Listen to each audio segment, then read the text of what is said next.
Puji Tuhan, pertama saya ucapkan terima kasih buat Om Hasan yang sudah memberikan saya kesempatan melayani pada saat ini. Ini satu kesempatan yang indah. Saya boleh ada di Bali. Saya sudah lama nggak ke Bali ya.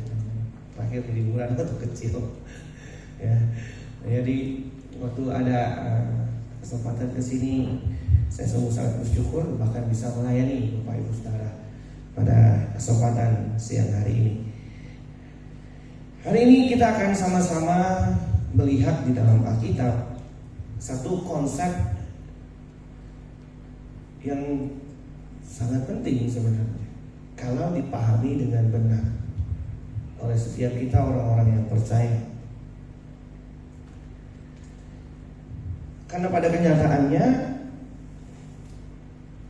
pemahaman yang benar terhadap hal ini itu harusnya akan menuntun orang percaya bisa menghidupi kebenaran, mengikuti kehidupan Tuhan Yesus dengan benar. Tema yang saya ambil siang hari ini yaitu ahli waris kerajaan surga. Satu tema yang menurut saya ini sering kita dengar, kita tahu, tetapi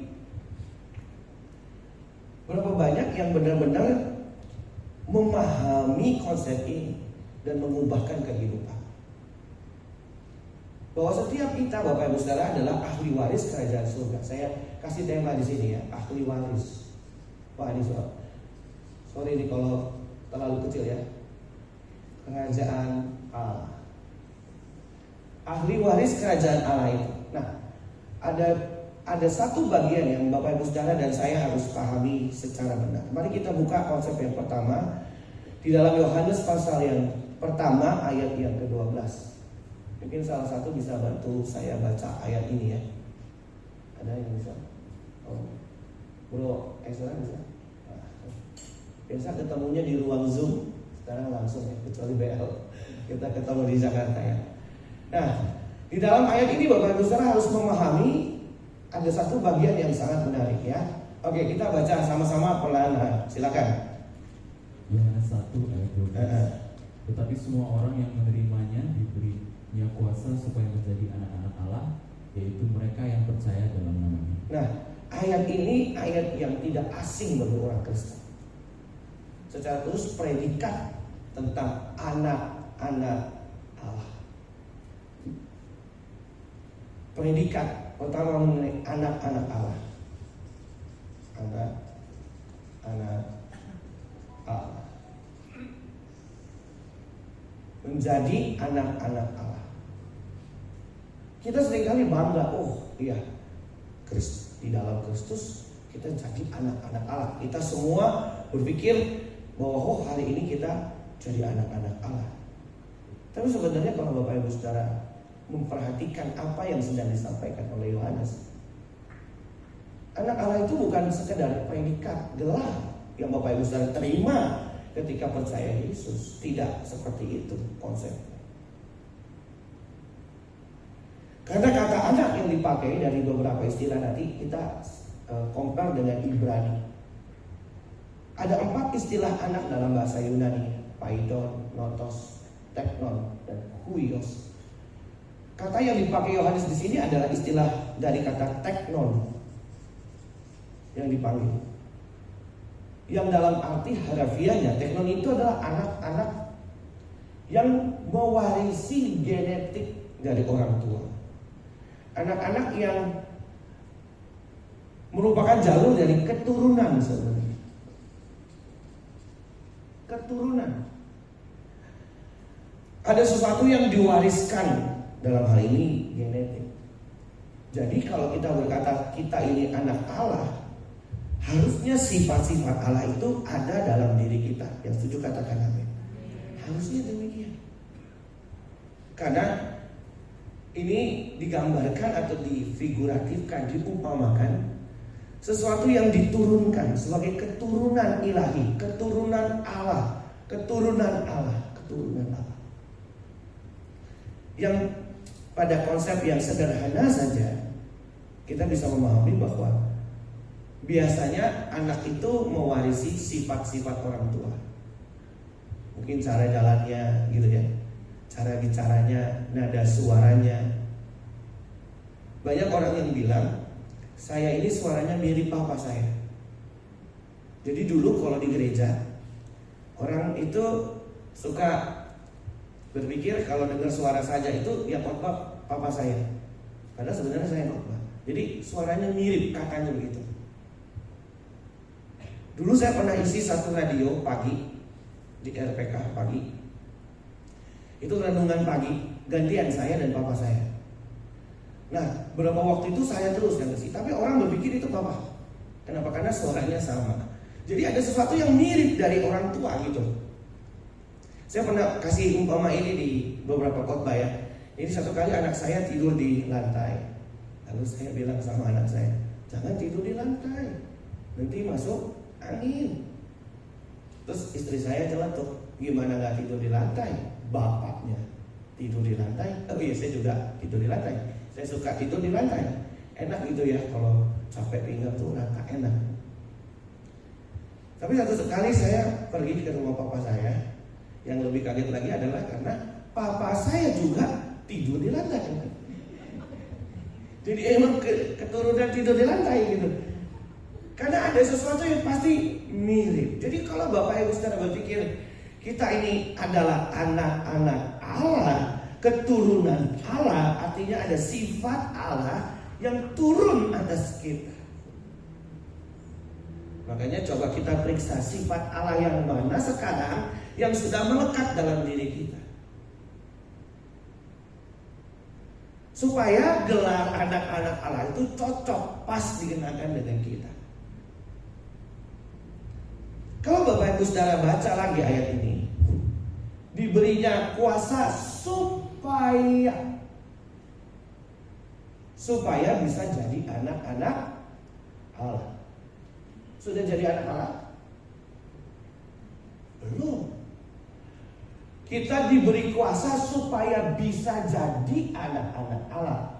Jadi tidak otomatis. Sayangnya masih banyak orang Kristen berpikir bahwa jadi anak Allah itu otomatis. Padahal tidak otomatis. Makanya dalam ayat ini ada kalimat diberi kuasa. Kuasa di sini bukan sekedar kemampuan, tapi kalau pakai istilah Yunani itu exousia. Exousia ini adalah dalam beberapa konteks kemuliaan, dalam beberapa konteks itu menggambarkan sebuah penghormatan. Tetapi dalam konteks ini secara harfiah exousia itu artinya hak istimewa. Hak istimewa.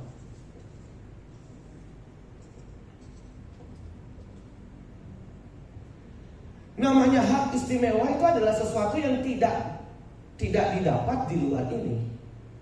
Sebuah pembedaan antara anak-anak Allah dan yang bukan anak-anak Allah. Hak istimewa. Apa yang menjadi hak istimewa kita, Bapak Ibu Saudara? Mungkin dulu kita berpikir, oh hak istimewa kita karena bapak kita raja segala raja, wah kita enak nih, kita anak raja. Jadi punya fasilitas raja. Bukan itu masalahnya.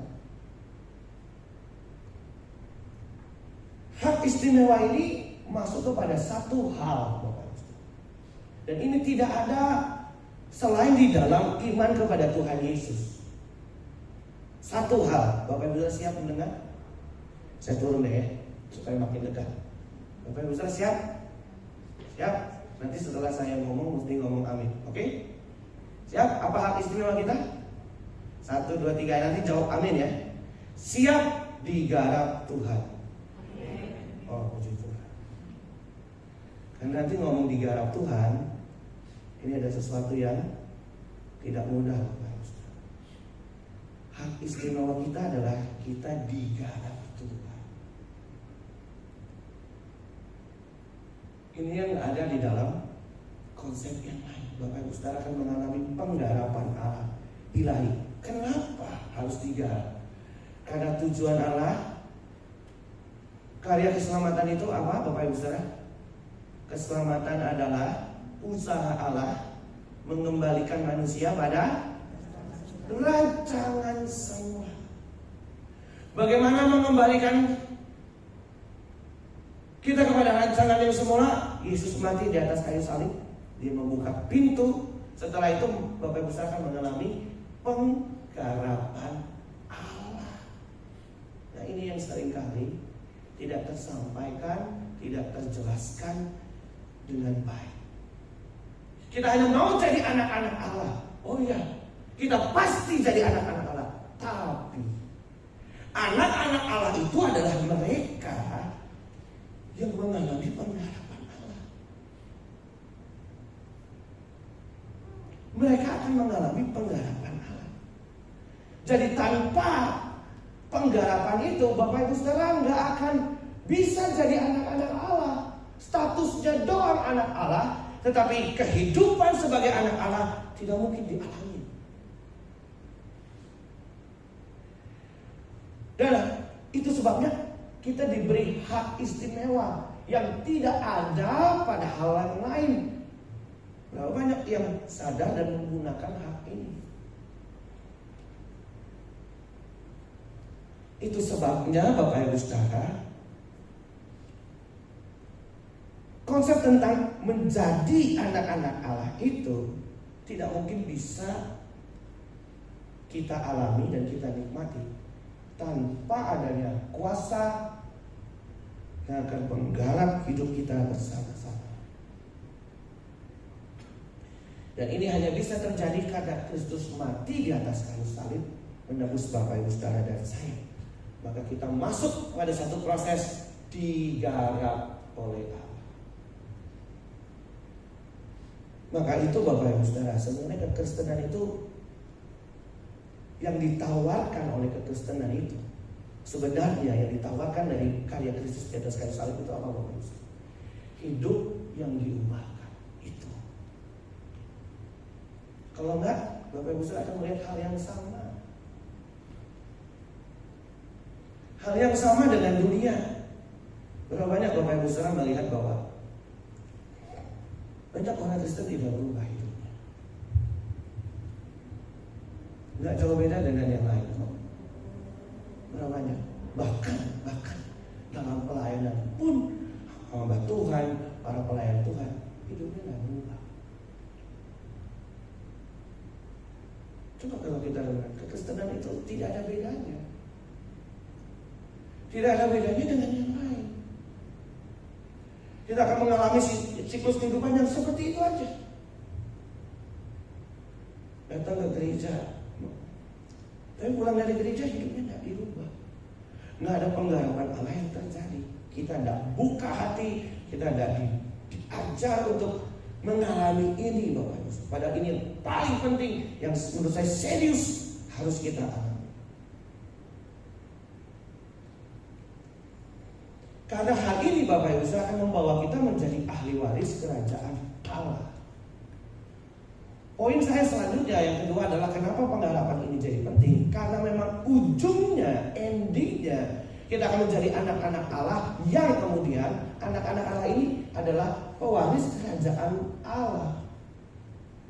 Bapak Ibu Saudara saya, kita adalah ahli waris kerajaan Allah. Kita buka ayat 1 bagian lagi ya. Dalam surat Ibrani pasal yang ke-12 ayat yang ke-8. Ibrani pasal yang ke-12 ayat yang ke-8.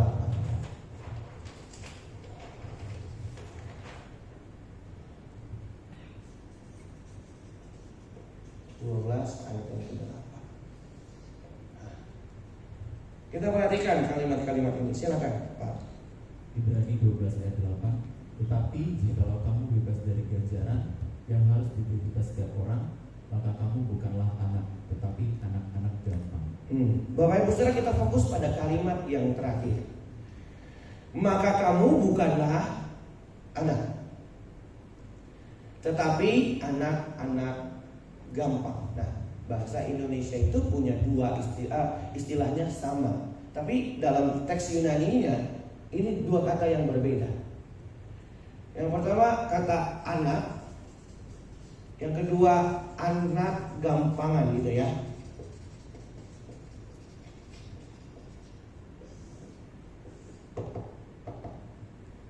Kata anak yang pertama ini dari kata huios.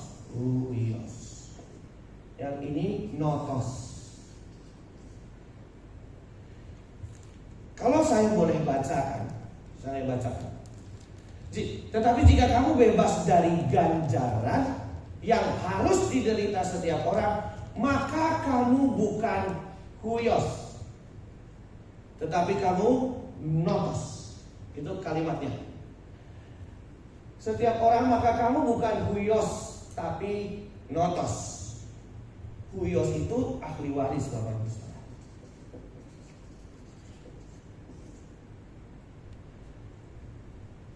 Kata huios ini seringkali digambarkan seperti seorang pangeran yang akan melanjutkan tahta, yang akan melanjutkan kepemimpinan kerajaan, ahli waris, pangeran.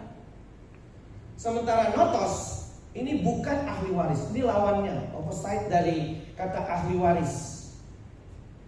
Di dalam beberapa terjemahan bahasa Inggris, terjemahan ini kurang baik. Ya, anak tidak sah gitu ya sebenarnya. Tidak sah. Tidak sah dalam arti kata tidak sah menerima warisan. Tidak bisa mewariskan apapun. Tidak bisa mewarisi. Tapi kalau huios, ahli waris.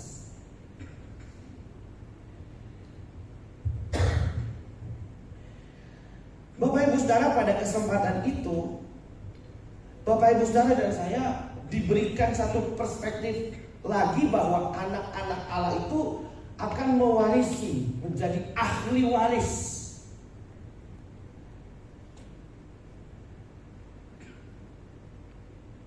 Sayangnya Bapak Ibu Saudara, sekali lagi sayangnya konsep ini tidak begitu mempengaruhi banyak orang Kristen, dan orang Kristen mungkin tidak memiliki pemahaman yang lengkap akan hal ini.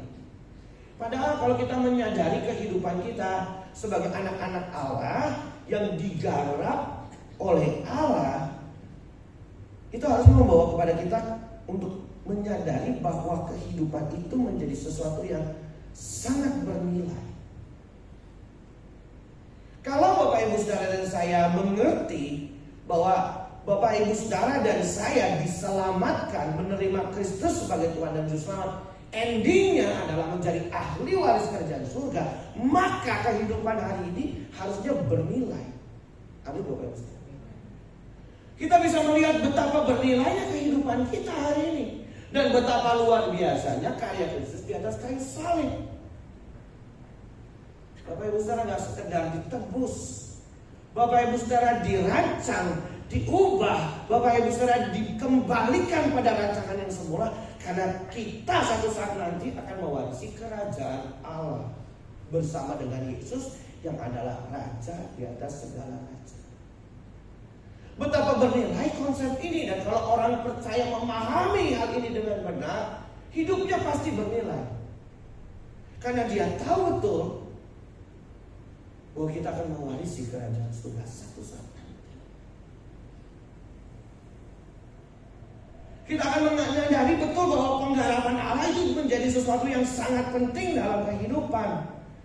Ketika Bapak Ibu Saudara masuk dalam proses hidup, dengan pemahaman ini kita bisa melihat bahwa setiap proses yang Tuhan izinkan dalam kehidupan, setiap tantangan pergumulan yang Tuhan izinkan, itu memiliki berkat kekal. Pemahaman ini membantu kita melihat semua proses-proses itu dengan baik, Bapak Ibu Saudara, dan meresponinya dengan benar. Kalau kita paham ini, akan menuntun kita untuk siap, untuk serius terhadap perkara-perkara kekal. Ya, makanya Bapak Ibu Saudara, kalau saya boleh kutip pernyataan dari Bapak Gembala senior kita Pak Eras. Kalau ya orang diizinkan Tuhan melihat betapa luar biasanya kekekalan itu, wah, saya yakin kita akan berlomba-lomba ingin ke sana.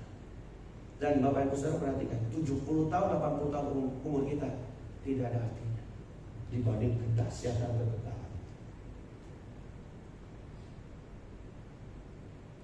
Sayangnya hal ini tidak pernah menjadi bahan serius bagi orang percaya, diumuri secara serius perkara-perkara kekal dalam hidup.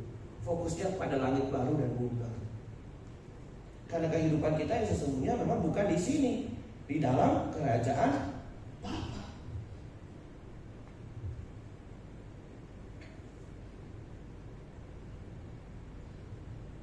Kalau kita menerima karya keselamatan Kristus, artinya Bapak Ibu Saudara, kita masuk dalam pengharapan Allah.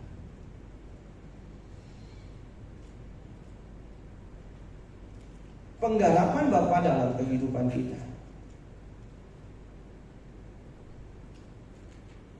Pengharapan ini dalam konteks menjadi ahli waris kerajaan surga adalah hal yang sangat melekat Bapak Ibu Saudara. Kalau kita baca ya ayat lagi tadi, balik ke ayat yang ke-8. Tetapi jika kamu bebas dari ganjaran, kamu bukan ahli waris, kamu bukan huios. Artinya huios itu, kalau dalam kalimat ini ya, huios itu pasti menerima ganjaran. Benar nggak Bapak Ibu? Maka kita mundur ayat lagi, satu lagi. Coba baca ayat 7. Mundur ayat satu lagi. Coba lihat ayat yang ke-7. Nah, coba kita perhatikan. Jika kamu harus menanggung ganjaran, kamu harus digarap. Jika kamu masuk dalam pengharapan Allah, kalau kamu ada dalam proses pengharapan itu, gimana? Allah memperlakukan kamu seperti huios. Di manakah tidak ada ahli waris huios yang tidak dihajar oleh ayahnya.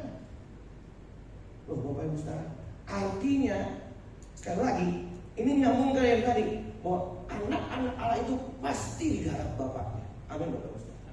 Iya.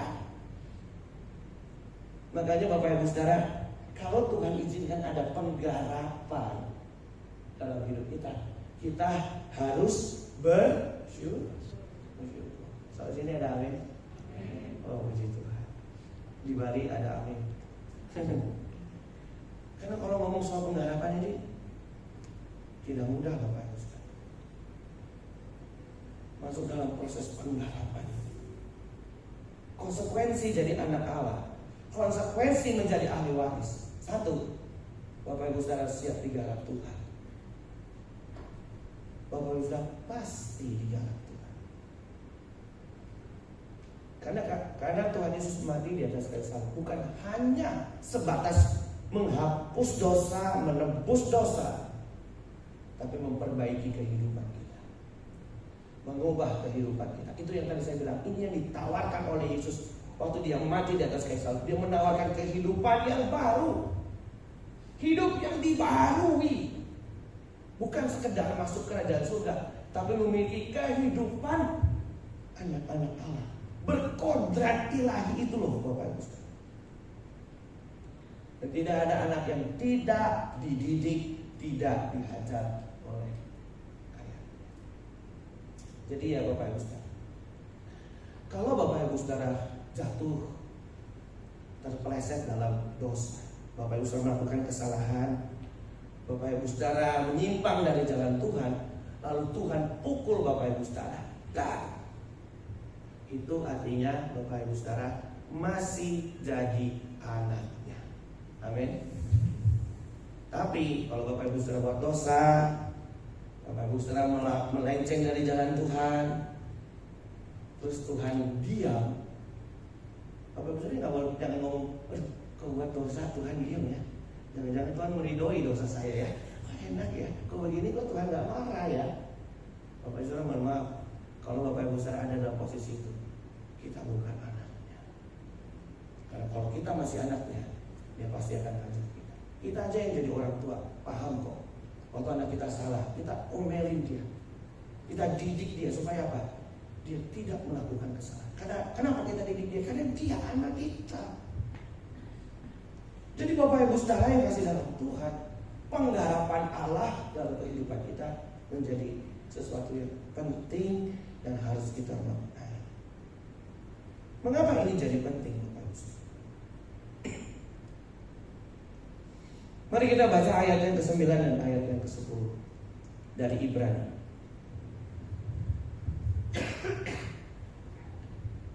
Ayat yang ke-9 dan ayat yang ke-10. Mengapa Tuhan mendidik kita, Bapak Ibu Saudara? Silakan dibaca. Ibrani 12 ayat 9. Selanjutnya, dari ayat kita yang sebenarnya kita peroleh ganjaran dan mereka kita hormati. Kalau demikian, bukankah kita harus lebih taat kepada Bapa segala roh supaya kita boleh hidup? 10. Sebab mereka mendidik kita dalam waktu yang pendek sesuai dengan apa yang mereka anggap baik, tapi Dia menghajar kita untuk kebaikan kita, supaya kita boleh bagian dalam kekudusan. Ya, beroleh, kita memiliki bagian dalam kekudusan Allah.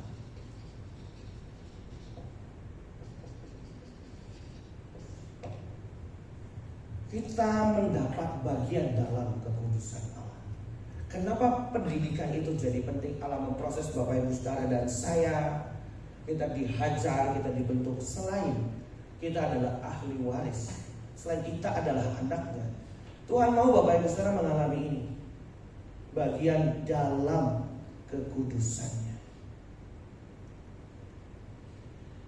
Bapak Ibu Saudara yang kasih dalam Tuhan, ketika kita bicara tentang kekudusan, yang dimaksud kudus di sini, Bapak Ibu Saudara, itu menggunakan istilah Yunaninya menarik ya Bapak Ibu Saudara. Hagios, ini bentuk awalnya hagios. Kata yang dipakai itu hagios tes, dari kata hagios. Ada beberapa istilah lain, ada kata ros, kata rizo. Tapi kata hagios ini artinya tidak terkontaminasi.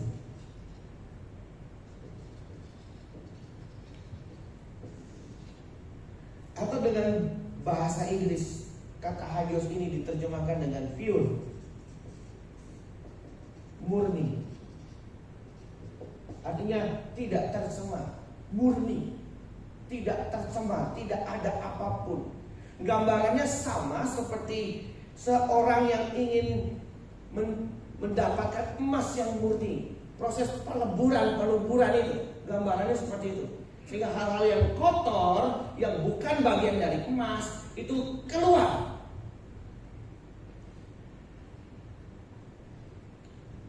Ada pemurnian. Tuhan membentuk Bapak Ibu Saudara supaya Bapak Ibu Saudara murni, mengalami bagian dalam kekudusannya. Bapak Ibu Saudara mengalami pemurnian. Bapak Ibu Saudara diajak keluar agar tidak terkontaminasi lagi dalam dosa. Ketika manusia jatuh dalam dosa, manusia itu menjadi barang rusak, Bapak Ibu. Kita ini rusak. Makanya Allah memperbaiki hidup Bapak Ibu Saudara dan saya. Dia memperbaiki Bapak Ibu Saudara dan saya, mengubah kehidupan kita dan membawa kita untuk tidak terkontaminasi oleh hal-hal yang bukan berasal dari Allah. Makanya Bapak Ibu Saudara, ketika Tuhan mengizinkan ada ganjaran dalam hidup kita, ketika Tuhan mengizinkan ada proses dalam hidup kita, di balik semua proses itu pasti ada maksud Tuhan. Makanya setiap proses itu Bapak Ibu Saudara, kalau kita pahami dengan benar, setiap proses itu mendatangkan berkah kekal. Pasti ada pelajaran rohaninya di balik semua tantangan dan pergumulan yang Tuhan izinkan terjadi. Pasti di balik itu ada pelajaran rohani yang Tuhan izinkan. Bapak Ibu Saudara tahu dari mana? Bapak Ibu Saudara orang yang paling sabar sebalik. Tahu dari mana? Kita bisa ukur kita ini sabar dari mana? Apakah ketika semua orang baik? Kalau keadaan semua orang baik, kita bisa bilang kita sabar, benar nggak? Kapan kita bisa tahu bahwa kita sabar apa tidak? Ketika ada yang nyebelin. Jadi kira-kira waktu Bapak Ibu Saudara berdoa, Tuhan berikan aku kesabaran, gitu ya. Aku mau jadi sabar, gitu ya. Setelah amin, Bapak Ibu Saudara keluar ruang doa, itu Bapak Ibu Saudara langsung set, jadi orang sabar. Kalau ketemu shalom dengan lembut, gitu. Atau Tuhan, aku mau sabar, tolong beri aku kesabaran. Sebelum amin, belum amin, tiba-tiba udah gompriang di belakang. Belum amin tuh. Tuhan, hari ini aku mau belajar sabar. Mau belajar sabar kan? Kata Tuhan. Oke. Gompriang. Ada bola dari anak tetangga masuk ke jendela kita. Jelek. Kita buru-buru. Gompriang. Amin. Kita keluar. Ngomong apa? Shalom. Hah? Ketika Tuhan mendidik kita, Bapak Ibu, ya, Tuhan membawa kita pada situasi-situasi yang tidak menyenangkan, yang mengukur kehidupan kita. Bapak Ibu Saudara, saya pun ngomong begini bukan berarti saya udah lulus. Ini pendeta masih muda begini ya Bapak Ibu Saudara. Ini masih serang dan ini masih dagingnya bukan plastik Bapak Ibu Saudara ya. Dicubit masih sakit, ini juga kadang kepancing ini kalau kesenggol ada monsternya masih keluar nih Bapak Ibu Saudara. Masih juga. Apalagi di Jakarta ya Bapak Ibu Saudara, ada orang yang sen kanan belok kiri. Dilarang putar balik di sini, di situ dia putar balik. Dilarang lawan arah, justru lawan arah. Kita udah hati-hati, orang lain udah hati-hati. Benar ya Bapak Ibu? Kita udah sabar, ternyata yang sebelah kita nggak sabar. Disitulah letak penggarapan Allah. Letak di mana kita makin diubahkan. Dulu ya waktu belum kenal Tuhan, wah, marah-marah terus tuh. Dikit-dikit marah, kesenggol marah. Sampai anjing aja ngeliatin kita marahin. Ngapain lihat? Padahal anjing mau main. Kita udah emosi. Tapi ya Bapak Ibu Saudara, ketika kita dengar kebenaran, kita merespon, kita mau diubah. Tuhan garap kita. Tadi dari suka marah-marah jadi marah. Sukanya udah nggak ada. Kan proses Bapak Ibu Saudara ya. Suka marah-marah jadi marah. Bentuk Tuhan lagi kurang marah-marah. Dibentuk Tuhan lagi jarang marah-marah. Sampai lembut hatinya, tidak marah-marah. Nah masalahnya bukan seberapa nilai levelnya. Level kita pasti beda-beda penggarapannya. Saya sudah lulus di sini, belum lulus di sini dan lain sebagainya. Bukan masalah level berapa kita. Masalahnya adalah apakah setiap proses itu selesai? Diselesaikan dengan baik. Apakah proses itu kita selesaikan dengan baik? Nah itu tergantung respon kita ketika penggarapan Allah itu datang. Mungkin proses itu mendadarkan kita untuk kita lebih hati-hati lagi hidup. Membuat kita lebih hati-hati bicara. Lebih hati-hati lagi bersikap. Nah sehingga pembaharuan dan perubahan itu nyata dari hari ke hari. Pasti digarap Tuhan. Karakter kita pasti diubah. Bapak Ibu Saudara akan mengalami pembaharuan itu.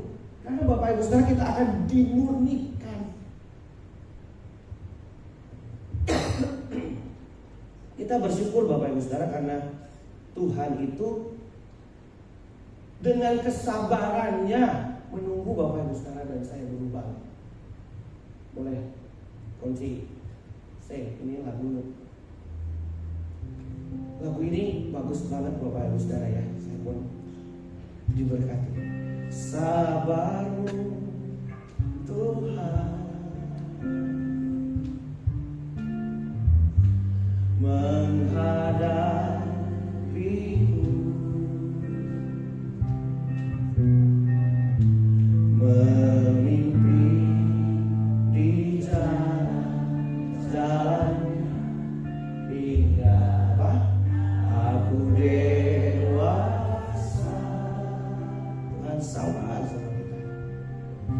Sabarnya Tuhan. Apa Bapak Ibu Saudara? Beriku ajaran menuntun kita apa? Menuntun sampai sempurna apa? Dalam kekudusan-Nya. Kalau kita jatuh, Tuhan angkat. Kalau aku jatuh, amin. Dosa-dosaku keampuni, lukaku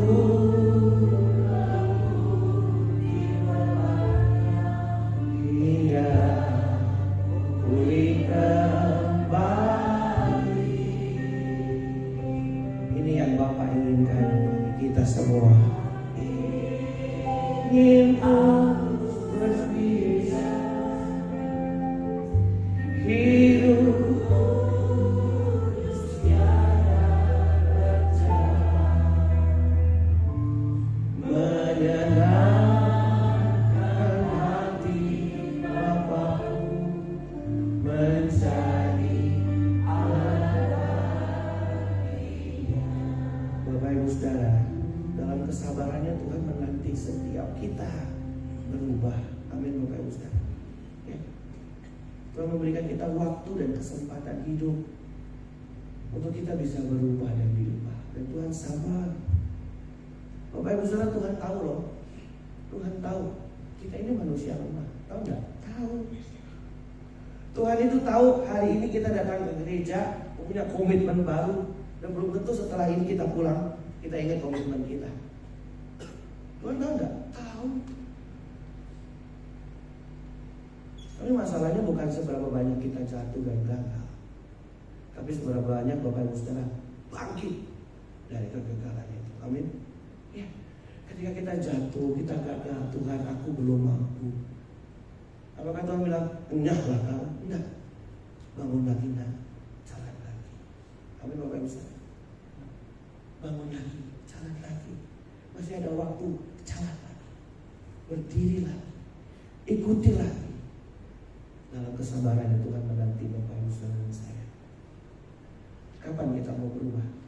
Dan kapan kita mau digarap Tuhan? Doa saya, hari ini Bapak Ibu, kita datang dan berkata, hari ini Tuhan garap dan bentuk aku. Amin Bapak Ibu Saudara.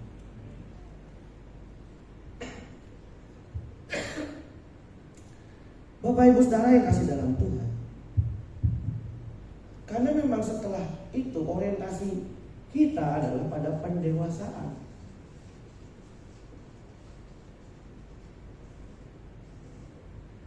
Kekudusan itu akan menuntun Bapak Ibu Saudara bertumbuh dalam pendewasaan, mengenakan kodrat yang baru dalam Allah.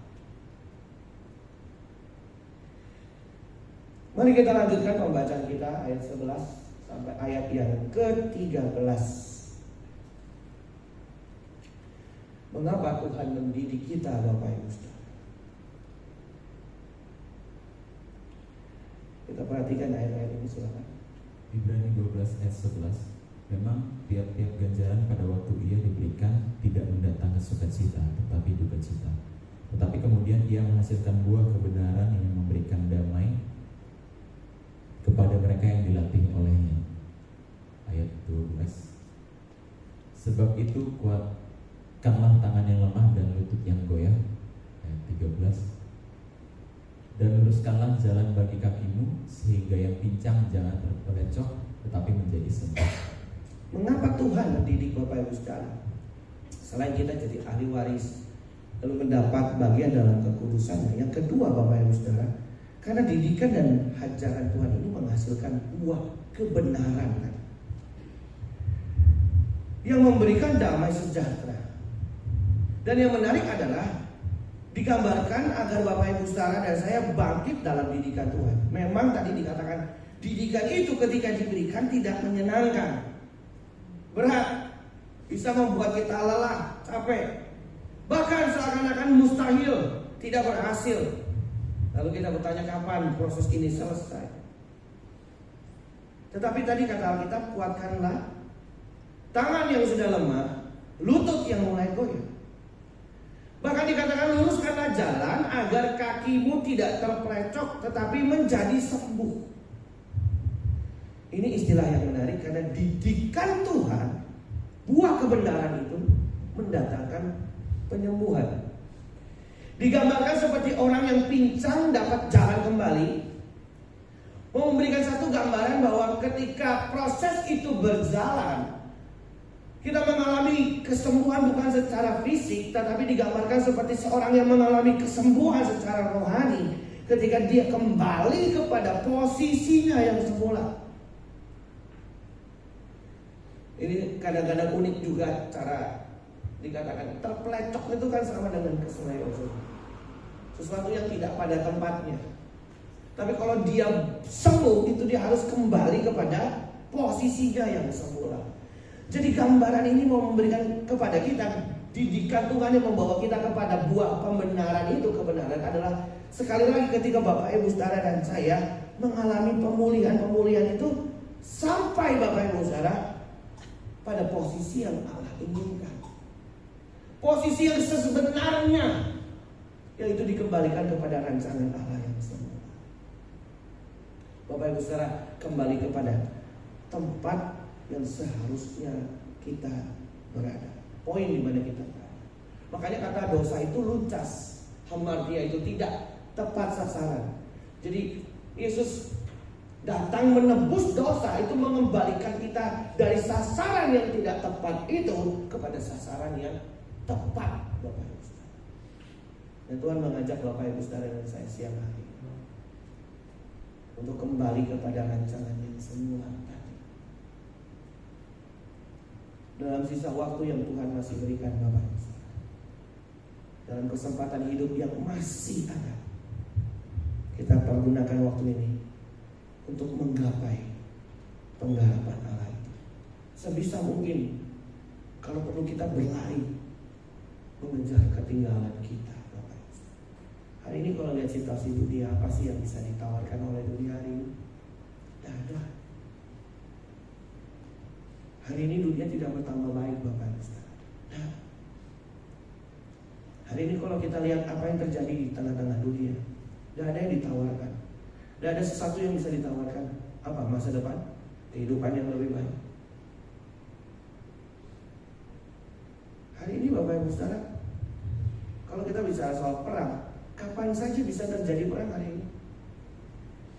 Walaupun keadaannya kelihatannya ini, kita nggak tahu momentumnya kapan. Dan kalau sampai itu terjadi, kita harus sudah siap. Kalau itu terjadi, kita sudah selesai dengan proses kita. Makanya waktu hidup jadi sangat berharga, sangat luar biasa. Bapak Ibu Saudara, dari awal ketika Tuhan mati di atas kayu salib, Bapak Ibu Saudara itu ada dalam proyeksi kekekalannya Tuhan. Dia membawa Bapak Ibu Saudara bukan hanya sekedar menjadi orang yang ditebus, tapi mewarisi kerajaan surga. Kita ini ahli waris kerajaan surga. Maka hiduplah sebagai anak-anak Allah. Hiduplah dalam pengharapan Allah. Ketika semua proses hidup terjadi dalam hidup kita, bersyukurlah, tekuni, selesaikan. Dan biarlah proses itu membentuk kita menjadi pribadi-pribadi yang berkuadrat ilahi. Amin ya Bapak Ibu Saudara. Hari ini mari kita sama-sama berjuang